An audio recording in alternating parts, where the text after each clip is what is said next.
vieraita.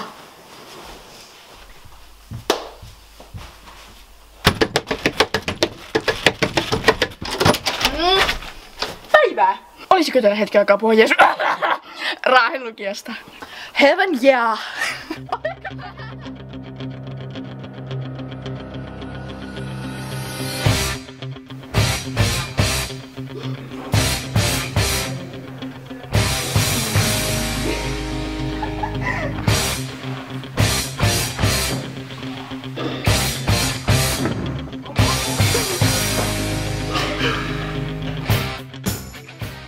Moi, sä ysiluokkalainen siellä. Tai sä, joka oot muuten vaan harkinnut opiskelupaikkana Raahen lukiota.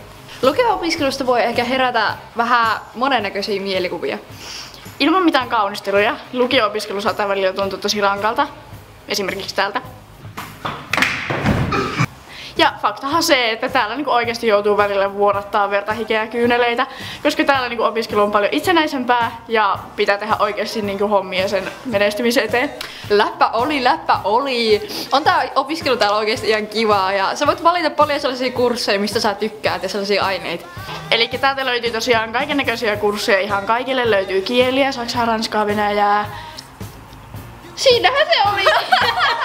Sittenhän täältä löytyy vaikka kuviksen ja musiikin kursseja, ihan jokaisen makuu, valmennusta urheilijoille, voi lukea vaikka psykologiaa, kemiaa, historiaa, ihan mitä sä ikinä tykkäät. Ja täällähän tosiaan järjestetään kaikkia kivoja tapahtumia, esim. Vanhojen tanssit, penkkarit, nahkapäivä ja sitten on bileitä säännöllisin väliajoin. Meidän lukiossa on myös tosi hyvät ja viihtyiset tilat, esimerkiksi Opti, eli oppilaiden tila. Sen lisäksi meidän lukio sijaitsee tässä ihan keskustassa tosi hyvällä paikalla, että jos et halua viettää vaikka hypäreitä Optissa tai muualla lukiolla, niin täältä pääsee aika näppärästi niin kotia tai käymään vaikka kaupungilla jossain. Ootas mä käyn tänne. Ihan kun kotiin tulis! Ainakin mun mielestä nämä 3 vuotta Raahen lukiossa on ollut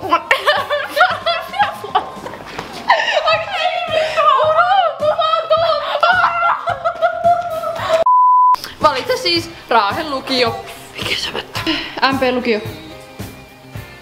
65.